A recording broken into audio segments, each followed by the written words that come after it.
आमची भूमिका ही आहे की नागपूर रत्नागिरी हायवे असताना नागपूर गोवा नवीन शक्तीपीठ करण्याची गरज नाही।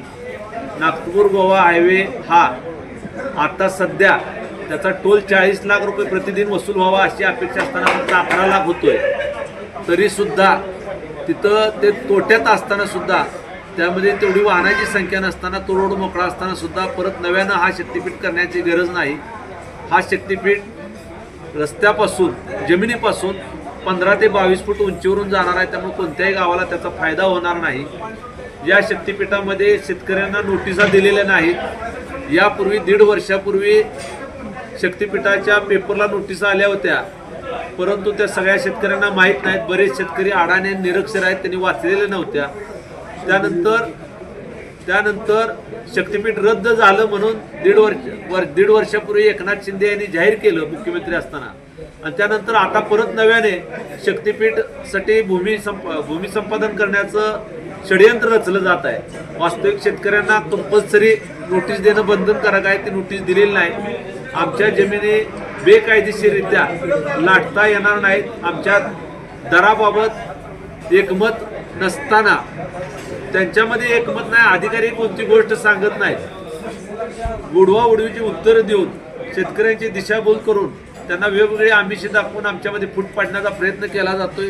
तसा त्यासाठी काही एजंट जे शक्तीपीठ महामार्गासाठी ठेकेदार नेमलेले आहेत, त्यांनी काही एजंट गावोगाव नेमलेले आहेत, ते आमच्यामध्ये दुफळी पाडण्याचा प्रयत्न करत आहेत। आणि अशा वेळेस आम्ही लढाईचा निर्णय घेतलेला आहे। या राज्यातले जे शेतकरी नेते आहेत, जे भूमिहीन होण्यापासून वाचवणारे आहेत, ज्या जमिनी जाण्यापासून वाचवणारे नेते आहेत, त्यांनी दिनांक 1 जुलैला कृषी दिनी शेतकरी दिनीत आंदोलनाचा इशारा दिलेला आहे, चक्काजाम आंदोलनाचा इशारा दिलेला आहे। त्यानुसार आम्ही निर्णय घेतलेला आहे 1 तारखेला अनगडा टोल नाक्यावर आम्ही चक्काजाम रस्ता रोको करणार आहे, त्याचं निवेदन देणार आहे।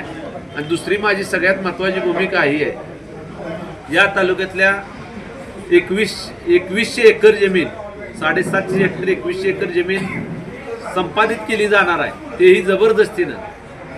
तर यामध्ये 3,500 कुटुंबांचं नुकसान होणार आहे। 2100 एकर ही 3,500 कुटुंबामध्ये ही जमीन विभागलेली आहे, आणि 3,500 बाधित कुटुंब जर त्यांचं नुकसान झालं तर या तालुक्यातलं फार मोठं नुकसान होणार आहे। यासाठी मी या तालुक्याचे आमदार माननीय डॉक्टर बाबासाहेब देशमुख, माजी आमदार माननीय ॲडव्होकेट शहाजीबापू पाटील, विधान परिषदेचे आमदार माननीय दीपकआबा साळुंखे पाटील, भारतीय जनता पार्टीचे जिल्हाध्यक्ष माननीय चेतनसिंह केदार यांना विनंती करणार आहे की हे आंदोलन कोणत्याही पक्षाविरोधात नाही। या आंदोलनाला मध्ये जे कृती समितीमध्ये जे हजर आहेत ते सगळे शेतकरी आहेत। आम्हाला पक्ष नाही, पार्टी नाही, जात नाही, धर्म नाही, आम्ही शेतकरी म्हणून लढणार आहे। आमचा धर्म एकच आहे, शेतकरी, आणि आमच्या जमिनी वाचवणे। यासाठी तुम्ही आम्हाला मदत करावी, आमच्या आंदोलनाचं नेतृत्व करावं आणि आम्हाला पाठिंबा द्यावा। आमच्यावर पोलीस बळाचा वापर केला जाणार आहे, आमच्यावर केसेस दाखल करण्याचा प्रयत्न केला जाणार आहे, त्यावेळेस तुम्ही आमच्या पाठीशी शेतकरी म्हणून राहावा। कारण तुम्हाला याच तालुक्यातल्या शेतकऱ्यांनी मदत आजपर्यंत पिढ्यानपिढ्या मदत केलेली आहे, तुमच्या सगळ्या कुटुंबाला मदत केलेली आहे। त्यामुळे माझी विनंती आहे, त्यामध्ये मी एका कुटुंबाचा भाग आहे, माझी विनंती आहे की या अशा कठीण प्रसंगी, शेतकऱ्याच्या कठीण प्रसंगी आपण ताकदीने उभं राहिलं पाहिजे। आणि माझी शासनाला एकच विनंती आहे की आमचं कोणत्याही पक्षाविरुद्ध आंदोलन नाही, सरकारच्या धोरणाविरुद्ध आंदोलन आहे। तुम्ही जोपर्यंत स्पष्टपणे आमच्या समोर येत नाही, जमिनीचे दर स्पष्टपणे जाहीर करत नाही, जमिनीचे दर स्पष्टपणे जाहीर करा, प्रत्येक शेतकऱ्याला पर्सनल नोटीस द्या, आणि त्यानंतर आम्ही शेतकरी एकत्रात येऊन मिटिंग घेऊ आणि त्यानंतर आम्ही निर्णय घेऊ। उदाहरण द्यायचं झालं तर कोल्हापूरचा तुम्ही शक्तीपीठ किंवा नॅशनल हायवे रद्द करता, का रद्द करता? तर तिथे शेतकऱ्यांनी दट्ट्या लावला म्हणून, म्हणजे ते लय भारीतले शेतकरी, आम्ही हलके शेतकरी असं आहे का? कोल्हापूरचे शेतकरी बंद पाडू शकतात एकजुटीनं, तर मग सांगोला तालुक्यातला शेतकरी का कमी पडेल? तुम्ही त्यात भेदभाव का करताय? कोल्हापूरच्याने विरोध केला म्हणून तिथून घेऊन जाणार नाही, आणि सांगोल्यांच्यावर अतिक्रमण करणार आहे का?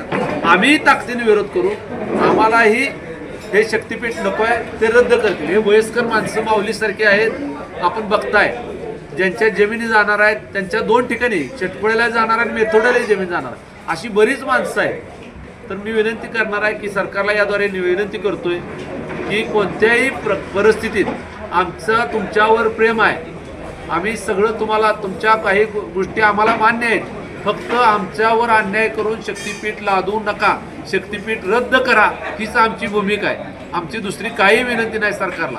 आम्हाला अनुदान द्या म्हणत नाही, काय म्हणत नाही, फक्त आमच्या जमिनी वाचवा, आमच्या लेकराबाळाचं भविष्य आहे ते वाचवा. आमची पोरंबाळं, आमची तरुण पिढी ज्या नोकऱ्या नाहीत म्हणून हजारो जण इथं येऊन तालुक्यात राहिलेले आहेत. आत्ता कुठे शेती बागायत झाल्या, आमच्या तोंडचा घास पळवून नेऊ नका ही सरकारला विनंती. सांगोला तालुक्यातील महत्त्वाच्या घडामोडी पाहण्यासाठी सांगोला लीडर या चॅनलला आत्ताच सबस्क्राईब करा. अभिलाषा प्लाय ग्लास अँड हार्डवेअर जुनून.